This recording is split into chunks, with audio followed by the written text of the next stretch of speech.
box of candies. From fresh ingredients to finished products, reveals the wonders of favorite food is really made. A mesmerizing behind-the-scenes peek into the production lines. Food Factory, Saturday and Sunday night at 7:30 on ViuTV6. Finally, there is a TV program exclusively for dogs. And of course, for humans who love their friends. Scientifically developed, pup approved. The content is solely designed to appeal to man's best friend.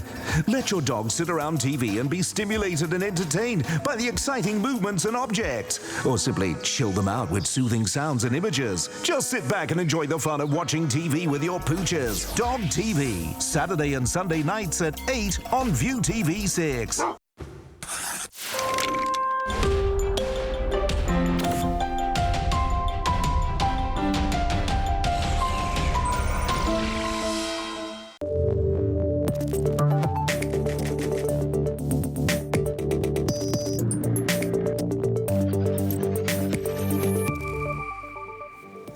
Hi there and good evening. I'm Patrick Falk in Hong Kong. You're watching ViuTV News. Coming up on the show.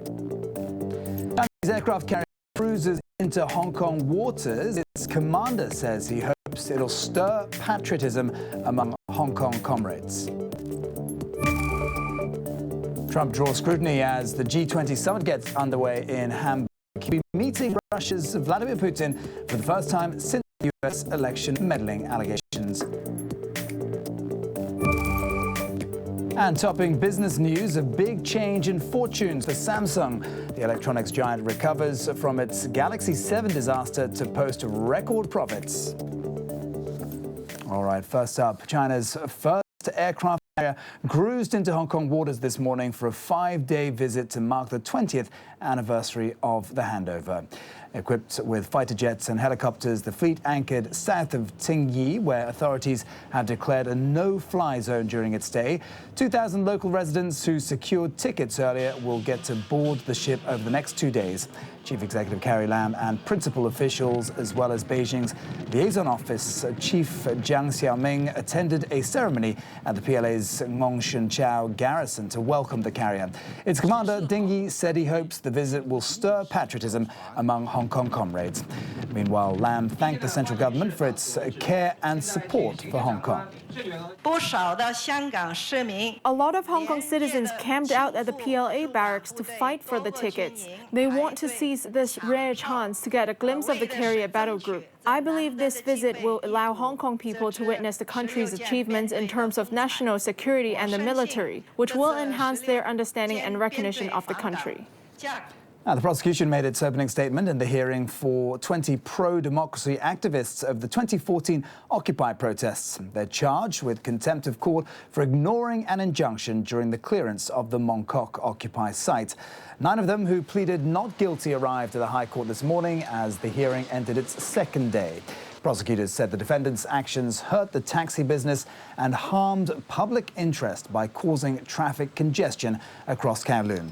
The judge will reserve judgment for the other 11 defendants who pleaded guilty, including Demosistos Joshua Wong and former student leader Lester Shum, until the end of the hearing. And to the latest now on terminally ill Chinese Nobel laureate Liu Xiaobo. The hospital treating him has confirmed doctors have stopped using all Chinese medicines and one type of Western medicine to treat his cancer. A midnight statement from Shenyang Hospital details how doctors made the decision because they didn't want to overburden Liu's ailing liver. It also released a statement that appears to be handwritten by the deceased's brother-in-law. In the notes, he rejects rumors that doctors have completely halted Liu's medication, saying instead dosages have been adjusted with family consent. Now, the 2-day G20 summit kicked off today, but overshadowing the event is the highly anticipated first meeting between US President Donald Trump and his Russian counterpart, Vladimir Putin, on the sidelines. Trump cranked the heat up yesterday, calling out Russia's destabilizing behavior in Europe. Justin Mitchell reports.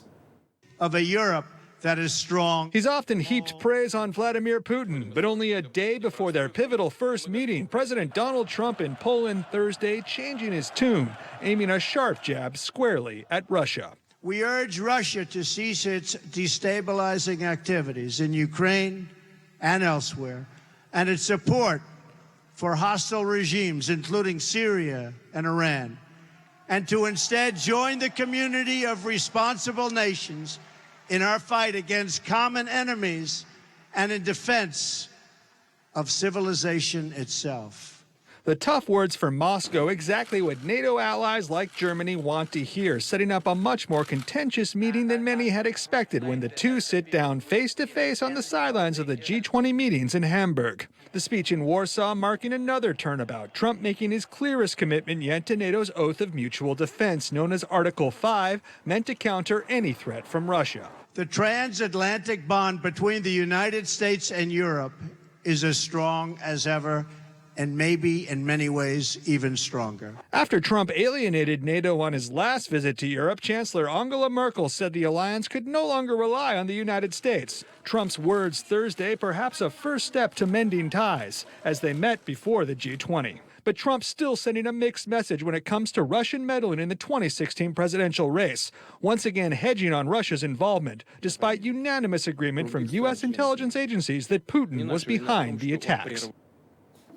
Well, trade and climate change took center stage as leaders from the world's top economies gathered for the start of the summit. Scuffles broke out shortly before in Hamburg. There'd been heavy rioting the night prior. The summit comes as Donald Trump's America First policy is pushing Europe and China closer together. It'll also bring together the U.S. president with his Chinese counterpart, Xi Jinping, as Washington pressures Beijing to rein in North Korea following its intercontinental ballistic missile test launch. Now, Donald Trump might have turned his back on the Paris Agreement, but that's not stopping the state of California acting on climate change. Governor Jerry Brown announced a climate change summit would be held in San Francisco in 2018. The message came via a video played at the Global Citizen Festival in Hamburg ahead of the start of the G20 summit. A statement released by Brown's office said it would mark the first time a U.S. state hosts an international climate change conference. Its direct goal to support the Paris Agreement, coming after the president withdrew the U.S. from the landmark 2015 global accord in June. Yes, I know President Trump is trying to get out of the Paris Agreement, but he doesn't speak for the rest of America. We in California and in states all across America believe it's time to act. It's time to join together, and that's why at this Climate Action Summit, we're going to get it done. So see you there. Thanks. All right, up next, the latest from the world of business.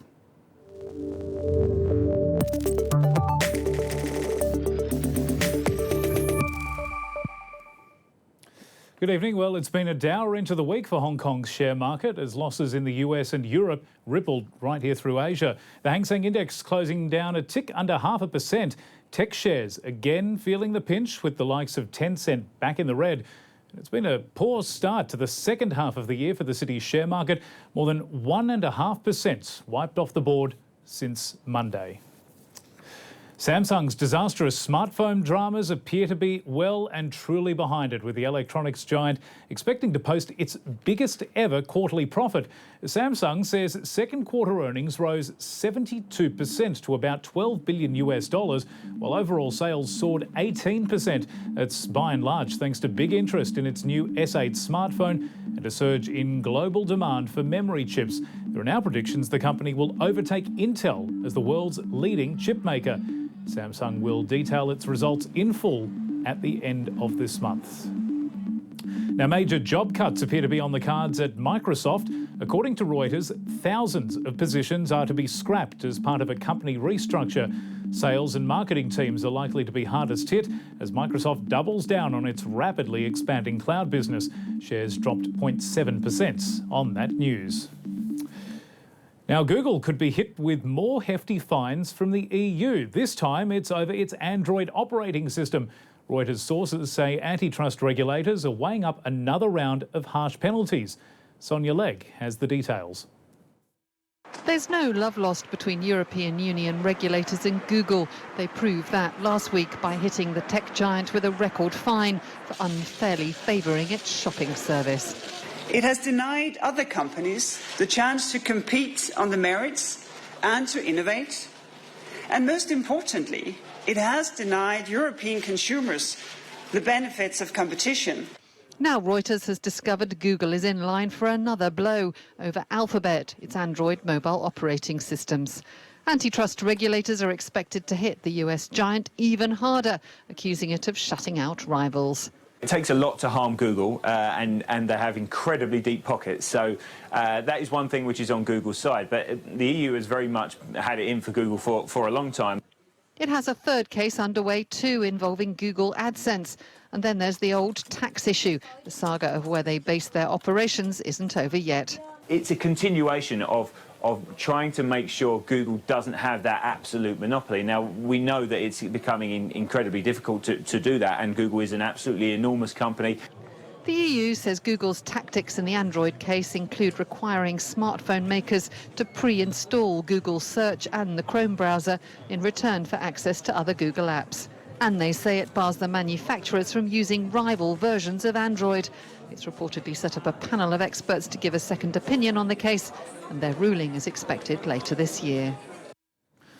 Safety concerns are plaguing one of Tesla's premier vehicles. The Model S sedan missed out on the top score in a critical crash test. And with that, shares have plunged for a third straight day.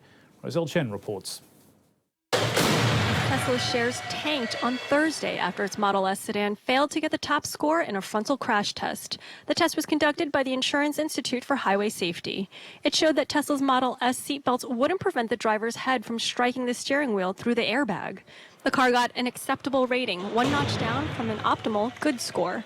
That's just like similar sedans, Chevrolet Impala and Ford Taurus. But Tesla always gets much more scrutiny than others, says Kelley Blue Book's Akshay Anand. I don't think this is something that is going to hurt Tesla's sales materially. I don't think this is going to hurt Tesla's brand reputation materially. And the reason I say that is just because there's been, a decent tale before this of success stories with Tesla and safety. Tesla's Model S also got a poor evaluation from the IIHS assessing headlights and a marginal score for the ease of use of child seat anchors. Tesla's stock was down on Monday and continued to drop on Wednesday on lower than expected delivery numbers of Model S and Model X SUVs in the first half of the year. The prestigious Parisian Institute is open for business again. The Hôtel de Crillon is sporting a new look. The Champs-Élysées Hotel is boasting its first facelift since 1909, with renovations spanning 4 years and costing more than $220 million.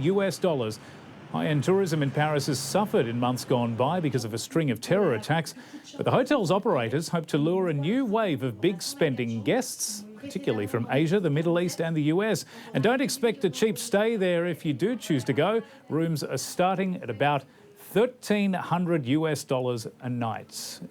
And Patrick, that's just for the basic rooms. If you want a suite, $28,000 a night. That is a lot of money. I can think